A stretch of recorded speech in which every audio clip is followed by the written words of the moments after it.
Hi, everybody. Thank you. Can you hear me okay in the back? I like to teach without microphones, so I'm afraid that having a microphone in front of me means I'll be blowing open those doors. I want to make sure that I'm not, that the back row can both hear me, but also doesn't need ear protection. Okay, great.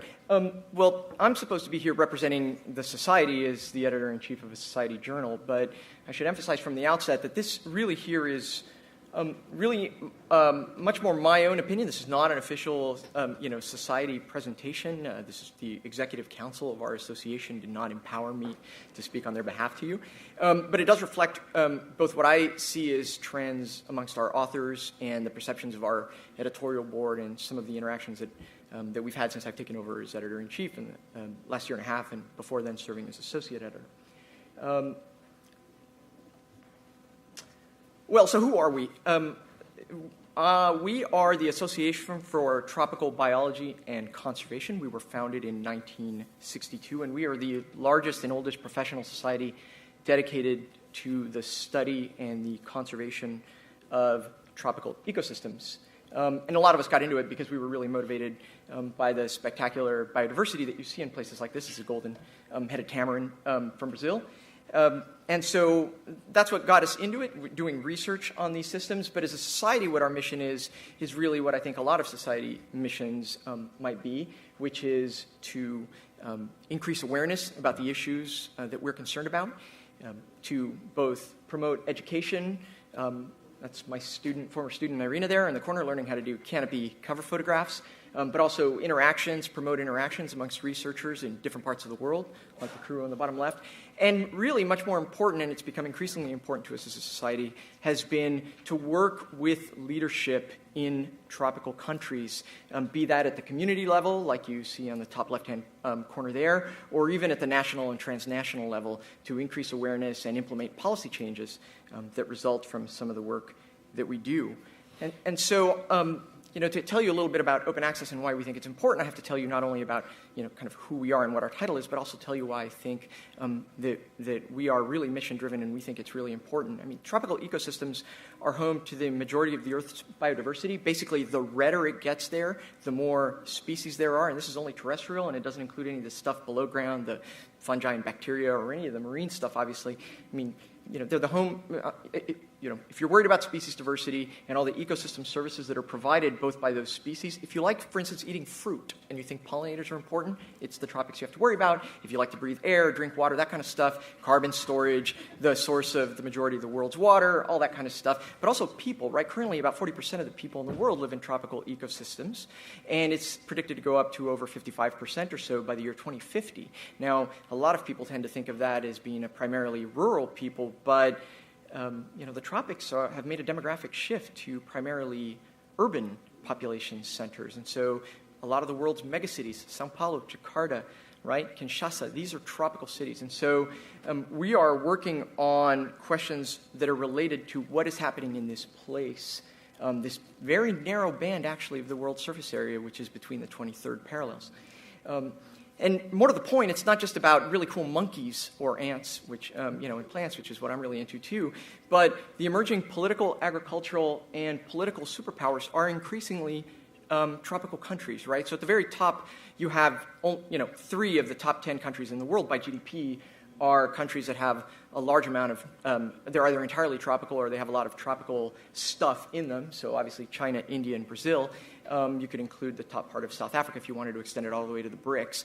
But if you look at the top 10 countries in terms of percent growth in GDP for those that have GDPs of over $100 billion, all but one are in the tropics. Okay? And that means that as these economies are growing, and the populations in these countries are growing, and there's an increasing demand both for resources to and from these countries and products to and from these countries and the global north, that these tropical ecosystems are going to become flashpoints politically because they're really at the focal point of both being political, biological, and agricultural and economic hotspots. And so we really see ourselves as paladins here on a mission, right? Research done by ATBC members is critical for both, for all 3 parts of that, developing, implementing, and testing global conservation and development priorities. And this is not just going to my head. I mean, we had people here talking about cancer and stuff earlier today. I mean, it's not just like I mean, we take this stuff seriously. This is some of you may have seen this a couple of days ago in the New York Times. This was an editorial by our past president on the way in which roads lead to deforestation, forest loss, and the loss of biodiversity and ecosystem services throughout tropical ecosystems, right? That's a road and then everything that happens to it afterwards, right? So our members here are really at the forefront of both doing research on these critical ecosystems, but also bringing to the attention of policyholders and the general public the importance of these systems. So, and one of the primary reasons we do that, and what a lot of people in our society see as one of the most important things we do, other than our annual meeting and the opportunities that it brings, is the journal that we publish, which is Biotropica. Started in 1969. The numbers, it depends on how you categorize them. We've published to date about 3,300 different kinds of articles. They've been cited 78,000 times by 44,000 other papers. We've gone online only as of 2015. We have an app launching any day. It should have launched exactly 4 months and 27 days ago. But they swear to me that it's happening any day now. And so, this is what we do, right? So this is what my job is as editor, is to make sure not only that the quality of the science that our journal has gotten to be known for, I mean, this is the best journal there is in the discipline, but also to make sure that we're staying abreast of the advances in the publishing world and doing what we can as a society, as an outlet for both our society members and our readers. So then, who are we? About 850 members scattered through 80 different countries in the world. If you look at where the research that is done in Biotropica is published, or at least it was published during this time period here in 1995 to 2004, but the current patterns might get a bit of a shrink in some countries and a bit of increase in others. But we've done research that's been published in our journal in over 90 countries that really do go from A to Z. Okay? American Samoa to Zimbabwe. And a lot of that has been concentrated historically because of the origins of society in the neotropics, but we're moving increasingly in and really have a very strong publishing research presence in the old world tropics of Africa and the Asian tropics as well. And so why this long introduction to tell you a little bit about why open access is so critical to our members. And the number one reason I would say is because of where they work, right? Where they are. You hear a lot about the importance of going online and library access and subscriptions, and why are students joining societies less? And of course, well, obviously they can get access to any literature they want any time of the day, and those people don't work where a lot of our members work. These critically important regions of the world, either one, don't have access to a lot of that infrastructure, or two, simply can't afford it. So this is a conservation field station where one of our subject editors is based, and it's two things, right? It's a place where some people go to do field work for a little bit of time. If you're a primatologist working in Uganda, this is probably where you've spent some time. Any primatologists working in Uganda in the audience?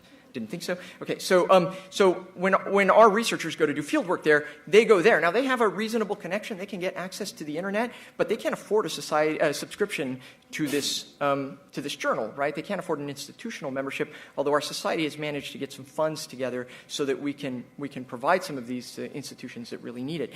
But there are also full-time permanent staff there, right? This is a research institute itself, which provides a really important mission in terms of education and research in this part of the world.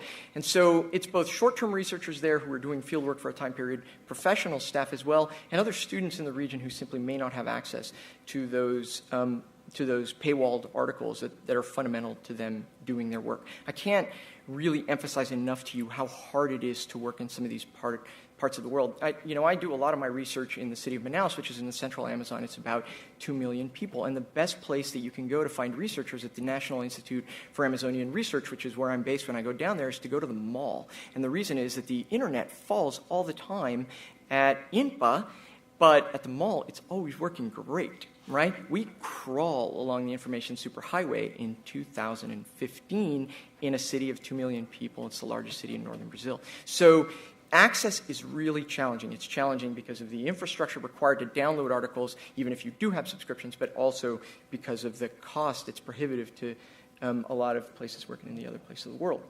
And then the other reason, of course, relates to our mission, which is about increasing engagement and making people aware of the broader issues that our members are doing research on.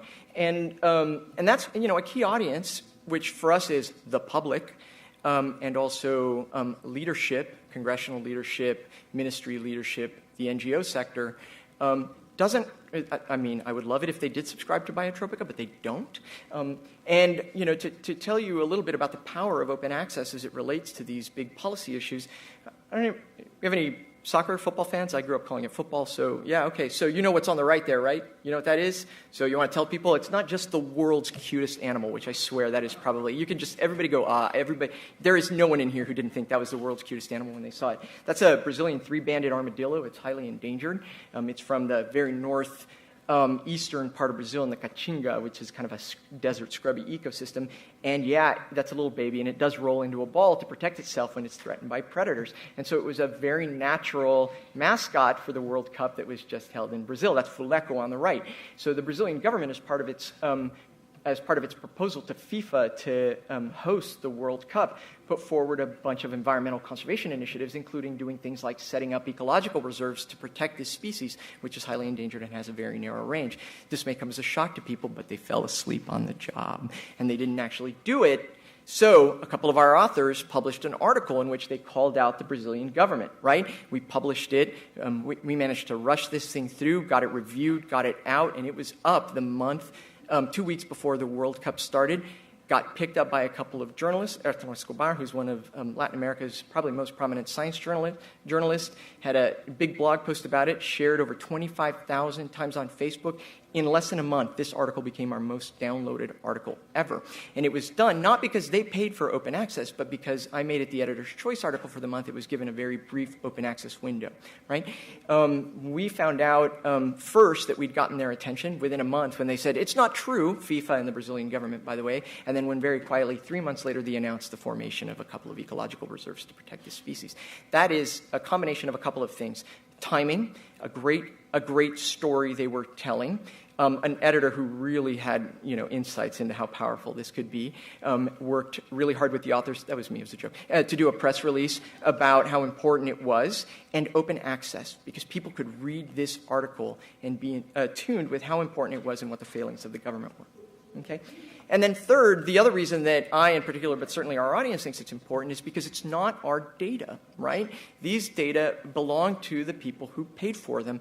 And even if you don't agree with them, the funding agencies may tell you that you have to make these research results and the data and their interpretation available. And so increasingly, this is going to come down from funding agencies, I think, taking the lead in terms of open access. So whether an author cares or not about open access, they're going to have to do it because FAPESP over there, which is probably the largest single funder of research in Latin America, is telling authors that their work needs to be OA. So challenges of open access, and I'm wrapping up here for the ATBC, certainly financial, but in contrast to our the survey that you might have seen from the results from our previous speaker, it is not actually the hit that our society would take financially that's a big deal. We would take a hit. It's actually kind of I think a relatively small hit. And I think that if we hit the right donors, and in terms of entrepreneurship, I could do some back-of-the-hand calculations to tell you exactly how big an endowment would make up for it. This is the number that is the reason that most of our authors don't go open access. And that's because that's what it costs to make your article open access in our journal. So even those that believe in open access or have funds available to tap into, I mean, our university at the University of Florida just shut down its open access fund that promoted researchers publishing, that would help you defray the cost of publishing in open access journals. So, we're the flagship institution in the state. We can't do it. We tend to think of, if you look at our top 10 authors, Brazil, USA, Mexico, Germany, India, UK, Australia, Colombia, China, and Japan, that's lead author main countries. Those are countries that they're not on the waiver list, right? So these are authors that aren't going to get a waiver from any publisher for the most part to publish their author because they're not on, the World Bank's development list category that gets you there, but they don't have the funding available in-house and in-country to publish in open access. And if they do, they're not going to pay $3,000 to do it. They're going to pay $1,250 to one of the PLOS journals, or they're going to pay $100 an author with PeerJ. Okay, so this is the number actually that financially I haven't heard yet. It's all about it's Society Day, so we're thinking about the hits to society. I'm I'd be curious to see how many societies are in a similar situation to ours, and that really it's a PI-driven problem in terms of the funding. So then, in conclusion, I would say that in terms of open access societies and publishers, societies like ours, the Association for Tropical Biology and Conservation, we really need open access to maximize the benefits to our members and the policy level impact of our work. It's not just that open access articles are cited more, as Heather Piawar has shown, but it's also that that's a much easier way to get things into the hand of policymakers, or to point a staffer to an article if you don't have to say, but you're going to have to pull out a credit card to pay $40 in order to get the article that we think is really important for you to read, or just go download it from my website, but don't tell our publisher.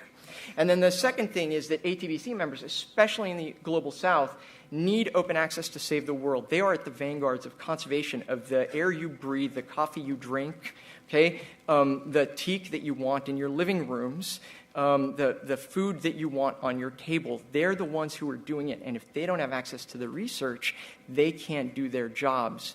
Okay? So in this world, especially those authors in the Global South, both need it the most, have the most to benefit from it, and can least afford it.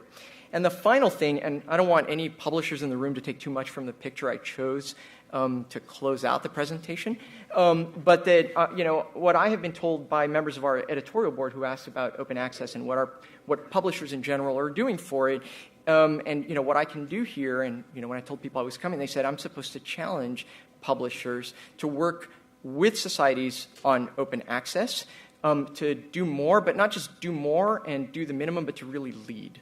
Because this is, I think, this is not just an opportunity, but it's the right thing to do. Then again, I'm not on the business side of things, so I don't have to figure out how you guys can make that happen. But I would tell you I would love to see some leadership on this issue instead of reaction. And I'm happy to take questions afterwards, and I'll turn it over. Thanks a lot.